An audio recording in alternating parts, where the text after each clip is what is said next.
What's up, barbecue fans? My name is Jake, and today we're doing this delicious direct fire, dry aged tomahawk steak. We're doing it on the Kamado 38. It's gonna be delicious. Let's get into it. So let's talk setup. First off, we're layering on the flavors today. We've already done a 24-hour dry brine, which I'll talk about in a few minutes here. But what we're also doing is we're gonna use some Kamado's coffee lump, coffee char, which is basically just lump made from coffee wood. It is a little bit of a different shape, but it burns nicely. I'll give you a piece here. They're all different sizes, but you can kind of see here, you know, they're interesting little pieces of lump, and they're made from coffee wood. So what happens there on beef, especially on lots of things, but beef really stands out with a really nice flavor. The other thing we're doing is we're using some Bear Mountain cherry chunks. I'm just going to use one chunk here, but Bear Mountain makes pellets. Obviously, you guys have been around the channel for a while. You've seen that me use on my Yoder. They've got some big chunks. They've also got some wood chips, and they have what they call smoke'ems, which are a little foil pack that's already got wood chips and things in it. If you use it on your gas grill, or you just want to add some to your Weber kettle or something like that, you can buy those without having to make a pouch. But cherry adds some delicious flavor to beef. We're not going to overdo it. Like I said, we're going to use one piece, but it adds a little sweetness in the background with some nice flavor. And the final thing that we're going to do today is we are going to use our duck rack here. It's one of my new favorite accessories from Kamado, but we can hang things from here, right? So right now I've got about a half basket open, and what I'm going to do is we're going to hang our steak directly over that fire or over the lump so we can get some direct fire taste. What happens there is that all the fat renders out and drips into the lump, and it smokes and gives it some delicious flavor. I've been playing with direct fire a lot recently, especially since I got the duck rack for my 32. I have done up 4 chickens on it, and I'll tell you what, it was some of the best chicken I've ever made. I think just all that fat dripping in the lump continuously just put so much flavor into that. You know, my wife is super healthy. She's into powerlifting and whatnot, and she never eats the skin. So I don't really do a lot of seasoning on it. She usually uses it in salads and things like that, where she's gonna have a dressing or anything. But with very little seasoning on it, without the skin, it was amazing. So I've been really loving some direct fire cooking. We're gonna try it. I've never done it with a tomahawk before, so we're gonna try that today. And let's dive in here and get our fire going here, because we need to do that before we can do anything else. So first things first, we're gonna take our Bear Mountain cherry chunk there and throw that in the bottom. I might have a sip of a rum and coke. And then I'm gonna dump in some of this lump over top of it. It's probably enough. We don't need a ton. This is not gonna be a long cook. We wanna have some for when we go to sear at the end. But we're gonna light ourselves a small fire to start. And so I want to be able to see the wood chunk, because I'm going to light that on fire, but I'm also going to have lump on top of it to help double burn that smoke. We're not trying to smoke our beef, I'm just trying to add some flavor to it. And we'll get out our Grill Blazer grill gun here. So as you can see, we concentrated our Grill Blazer grill gun right in this center here. We don't need a huge fire. What I want is I want the fat to drip right into the hot coals. So we're gonna put it right there. We're only gonna run around 225, maybe 250. So we don't need a huge amount of lump going, or we're just gonna overshoot our temperatures. So what we'll do is we'll close this guy up. All right, so what we're gonna do is we're gonna open up our cooking hole. This is the one we're gonna use, but I am gonna give it a little bit more just to let it get the temperature a little quicker. And what we're gonna do up top is we're gonna open this up 1, 2, 3, and we're gonna let this come up to about 250 degrees. Then I'm going to close the bigger hole on the left and just focus on the hole on the right. We're going to leave that in the bigger hole, and I'm going to start to turn this guy down. Now the one thing I'm going to do is I'm going to let this burn for a good 15 or 20 minutes. I want to get that smoke to clean up. We're not trying to smoke this, we're just trying to add some extra flavor to it, another layer of flavor. So we're going to let this, we're going to take our time and let this come up to temperature and just kind of burn off a little bit of that wood, so we don't get a whole bunch of smoke into it. All right, so we're sitting right now right at 250. It's coming down a little bit. I'm going to dial this in. I've closed off the left larger vent, and then on the right hand side, instead of using the big hole, I've gone in one. And we are about a quarter turn open right now. Give you an idea. Let's take a look at our piece of meat that we're working with today. So this guy is a 60-day dry-aged tomahawk prime meat. I mean, it's just, I think, a beauty if you ask me. And the next question you probably have is, how are we gonna hang this in the duck rack? Well, I've got power tools, always fun to play with. I also have this hook here, stainless steel hook, which I'm not sure if it's gonna work. If the angle is gonna be right, it's very open. And I've got some butcher's twine just in case. First things first, I've got to drill a hole here. Now I'm not going to go to the end because I don't want it super right over top of the coals. I want to give it a little bit of breathing room here. So we're going to go here, and I'm going to go right through. There we go. Got ourselves a hole now. The next question is this guy going to hang the way that I think it will hang? There, buddy boy. All right, because we're going to go like that. I think we're good. We're locked in at 250 now. We've got just a little bit of smoke going on there.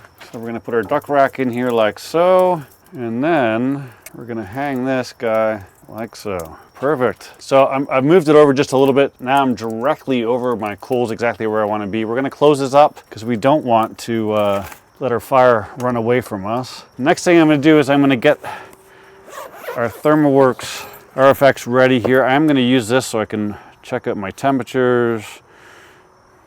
There's our gateway, one of these guys, and I shouldn't have taken off my gloves so quickly. Based on that action, I think I need to turn this around because I think I was touching the front of the Komodo Kamado. So what we're gonna do here is I'm going to put this guy right in the center, in pretty deep, okay? I am hitting the top there, so we're gonna make a quick change. Go down just a little bit further. There we go. So now what we're gonna do is I'm gonna go into the app here, and we'll just set up a cook real quick. I'm gonna find the app. There it is. Dun, dun, dun, dun. So as you can see, my probe right now is 37.8 degrees. And high is 130, so I'm gonna change that. I'm gonna set my high to 125. Now this is gonna carry over a little bit. All right, so we set our ThermoWorks RFX at 125. Now we are gonna have a little bit of carryover, but remember, we're only cooking at 250. So the carryover is not gonna be that much. One of the things I've been thinking about recently is, you know, they always say there's 5 to 10 degrees carryover, but if you're searing at 600 degrees or cooking at a super high temperature, there's a lot of heat energy in there and it's going to carry over more. But if you're cooking low and slow, it doesn't carry over as much. So I don't know what the ratio is, but it is a video idea that I have rolling around in my mind here. But what we're gonna do is I like my steak to be 130-ish, 132 when it's done. So what I'm gonna do is I'm gonna cook it till it's 125. I'm gonna pull it off, maybe 124, and we're gonna let it rest. And then we'll get into the sear. For now, we'll just hurry up and wait, have a sip of a rum and coke. Cheers, and I'll be back with you in a little bit. All right, so it's been about an hour and 15 minutes. We just hit 124, so we're gonna pull this guy off. I think in the time I was getting the camera set up, we might have gone up to 125.6, but I came out at 123. So we're pretty close. Let's take a look at this thing real quick. You can see it's moving around a little bit. I'll bring you in close here and we'll talk a little bit about this real quick. So what I did here is halfway through, I took it off and I rotated it 180 degrees, right? Because it was like that originally. So you can see pretty even cook on the sides. I want to make sure the color was very similar, all right? So we'll pull this guy off. As we're gonna start to open these vents, I wanna let this rest for a couple of minutes, but I'm gonna start to let it come up in temperature a little bit further. But as you can see, this guy has got some amazing color all the way around. And what we're gonna do now is we're gonna do the rest. So some people, what they do is they reverse sear, and then they sear at high temp right away, and then they do the rest. Me personally, I like to do the rest now, get it out of the way, and then when we do our sear, I find the crust outside is a little better because it hasn't had time to sit and some of the juices come out and soften a little bit. I just think it's got a little bit more texture and a little bit more better flavor to me personally. I'm splitting hairs, you can do it either way, but I'm gonna let this rest for about 15 minutes. In about 5 minutes or so, I'm gonna start to bring this up. Just opening it up right now. You know, we're at 350 right now. I'm gonna bring it up to about 600. We're gonna do a caveman sear on this, so I don't need to have my dome temp super hot because we're gonna go right over the lump. The one thing I forgot to mention is that this guy is dry aged. So I just used, or I'm sorry, it's dry brined. It is dry aged, 60 day, but I used salt and pepper only last night or yesterday afternoon. Just put some Diamond Crystal kosher salt on it. Then I got up my pepper cannon and I coated it. We did it all sides, all around the top too here, and then both sides. And then I put it in the fridge on the bottom rack, and this dry brine for approximately 22 hours. So let's let this rest and then I'll bring you back. All right, so it's been exactly 15 minutes. We're dialed in at 700 degrees dome temp. You know it's hot. We're open about 4 turns up top, and we've got both vents open the bottom, and I've pulled it out a little bit. The other thing I did is I raked some of the coal together because I still have the basket splitter in there, and I wanted to be able to get some good contact on this guy, right? So all it's left to do is to caveman sear the heck out of this thing. Oh, the one thing I'll show you real quick, which actually surprised me, because it was locked in at 250 degrees the entire time, so I actually did not think the carryover would be that much. But if we look here, I pulled it off, what'd I say, 125.6 or 126.4, I think. And the max temperature it hit is 133.4. It's on the way down now. See, it just went to 132.9. So if I had pulled it off at 124, I would have hit my target temp exactly. 1 degrees is not gonna matter. But I did wanna show that to you. Let's put on a super high heat glove and throw this guy on in here. All right, so as you can see, our coals are white hot, a little bit of flame there. I'm actually gonna pull out my RFX because I think we're actually over 1,000 degrees there. On those coals we go. This is not gonna take long, I'll tell you that. We're gonna actually flip it a couple times here so I can build up some layers of crust on it. I'm gonna go about 15 seconds per side a couple times here. I almost flicked that coal off with my finger. That would have been a bad mistake, but check that guy out, man. That is looking awesome. All right, so we're gonna put this on the cutting board. The bone's a little warm, but it's actually not too bad. I think I can deal with it.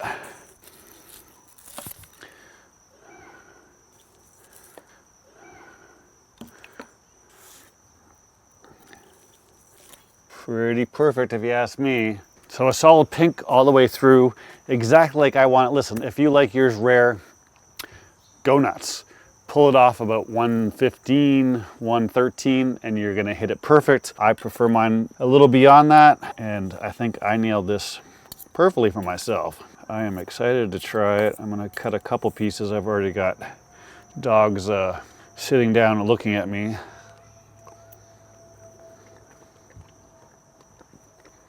Man, that's good. Hey, I'm gonna take a little piece of this spinalis over here.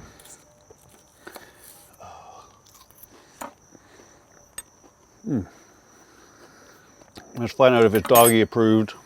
Let's see. Let's find out, Ollie. Hold it. No, you gotta sit. What do you think this is? Did you taste it? I don't think so. Let's go over to Cookie. What do you think, Cookie? A little piece of steak. Both ate it pretty quick. I don't know if you could hear them, but they told me it was doggy approved. Listen, this has got some great flavor on it. You can taste just a hint of that cherry smoke, which is exactly what I was going for. Didn't want to smoke this, but I did want a little bit of extra flavor in there. The dry brine really helped get the salt into this meat. Look, this is probably just over 2 inches thick. It's a big piece of meat, so that dry brine really helps when you get a piece of meat like that. Salty throughout, got some good flavor, and the bonus of all that fat dripping into the coals and producing some smoke flavor. My wife said you smell pretty smoky. Yeah, I do, because all that smoke, all that fat's rendering into there and causing a smoke flavor bomb happening inside the Komodo Kamado. This is absolutely delicious. If you have a Komodo Kamado, I highly recommend you getting a duck rack, because it just makes things like this easy. I've used it a ton and the results have always been impressive. If you like this video, give it a thumbs up. If you found it valuable, subscribe. I do Komodo Kamado content every 2 weeks, Yoder content every other 2 weeks, and I'm here to help. Got any questions, comments, leave them down below. Thanks as always for watching. I'll see you soon.